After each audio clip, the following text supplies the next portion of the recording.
ACB कार्यालयाच्या वतीने अधिकारी माझ्या निवासस्थानी आले होते.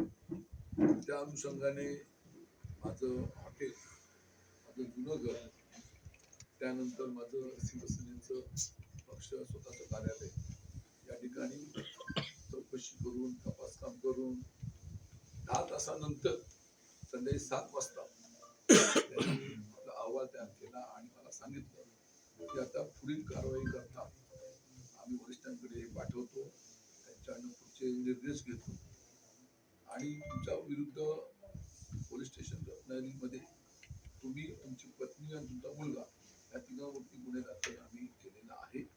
अटके संबंधी आम्ही वरिष्ठांचा मार्गदर्शन घेऊ पुढे जाऊ. त्यानंतर आज सकाळी ते अटक करण्याला येतील आम्हाला असं मला वाटलं होतं, परंतु काही वेळापूर्वी त्यांनी या ठिकाणी मला नोटीस दिलेली आहे.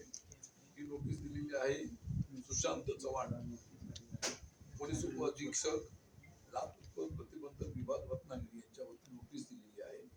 आणि त्या नोटीसीच्या आधारे त्यांनी सांगितलेलं आहे की मी स्वतः, माझी पत्नी आणि माझा मुलगा या तिघांवरती गुन्हा दाखल केलेला आहे, त्याचे सांगितलेले आहे. आणि त्या अनुषंगाने आता त्यांनी मोर्चा माझे मोठे भाऊ दीपक प्रभाकर साळवी यांच्याकडे वळवलेला आहे असं मला वाटतं. आणि म्हणून त्यांनी सोमवारी 22 जानेवारीच्या दिवशी सकाळी 12 वाजता रत्नागिरीचं जे त्यांचं अँटी करप्शन ब्युरोचं ऑफिस आहे तिथं तुमचे बंधू दीपक साळवी यांना घेऊन तुम्ही तुमच्यासोबत या अशा त्याची नोटीस त्यांनी मला या ठिकाणी दिलेली आहे. ही माहिती तुमच्यापर्यंत पोहोचवतो म्हणून तुम्हाला या ठिकाणी त्यांना नोटीस दीपक साळवी आपल्याकडे व आपले भाऊ श्री दीपक प्रभाकर साळवी यांच्याकडे तपास करायचा असल्याने आपण आपले भाऊ श्री दीपक प्रभाकर साळवी यांच्यासह दिनांक 22/1/2024 रोजी सकाळी 12 वाजता कार्यालयामध्ये हजर राहू. मग आता तुमचा हे काय, तुम्ही जाणार की नाही? आता गुन्हा दाखल झालेला आहे, जायची इच्छा असली नसली तरी आपण गुन्हा दाखल झाल्यानंतर ते अटक करून घेऊन जातातच आहे. तर अटकेच्या आधीची ही पार्श्वभूमी त्यांची असू शकेल असं मला वाटतं. त्यामुळे मी जायचा निर्णय मी आणि माझ्या भावाने घेतलेला आहे. तर आम्ही सोमवारी 12 वाजता आम्ही तिथे दोघेजण हजर होणार आहोत. तुम्हाला 6 वेळा झाल्यानंतर आता ही परत एक त्यांच्यावरती सुरुवात आपलं गुन्हा दाखल केल्यानंतर तिघांवरती त्याच्या अनुषंगाने आता तो मोर्चा त्यांनी माझ्या मोठ्या बंधूंकडे वळवला असेल. त्यांना सर्व कुटुंबाला तर वेठीच धरायचंय. त्यानंतर छोटे भाऊ राहिलेत, त्यांच्याकडे मोर्चा वळवतील.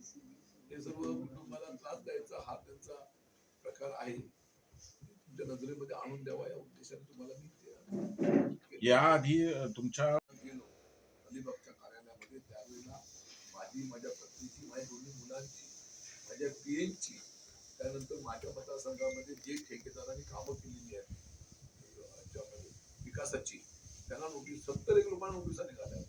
त्या सर्वांनी तपास काम पूर्ण झालं होतं. त्याच्यासोबत माझे मोठे भाऊ दीपक साळवी, माझी मोठी बहिणी अनुराधा साळवी, माझा पुतण्या दुर्गेश साळवी, त्या तिघांनंतर बोललो होतो. त्या तिघांची संपूर्ण माहिती आम्ही सुपूर्द केलेली आहे. पण तरी त्यांनी आज पुन्हा एकदा त्या गुन्हा दाखल केल्यानंतर पुढचं पाऊल म्हणून त्या ठिकाणी माझ्या मोठ्या बंधूंना सगळ्यांना अलिबागला बोलवलं होतं. हो, त्यांची चौकशी केली होती. पूर्ण झाली होती ना चौकशीच्या अंती त्यांनी तो गुन्हा दाखल करण्याचा निर्णय तेव्हा घेतला असेल. कालच्या इन्क्वायरीमध्ये त्यांना त्यांची काही चौकशी झाली बंधूंची नाही, कालच्या नाही. त्यांची घरं सुद्धा तपासली नव्हती, त्यांचे घर तपासले नव्हते. आता तुमचं काम केल्यामुळे आता त्यांच्या घराची तपासणी करण्याच्या हेतूने बोलवण्यात केलं.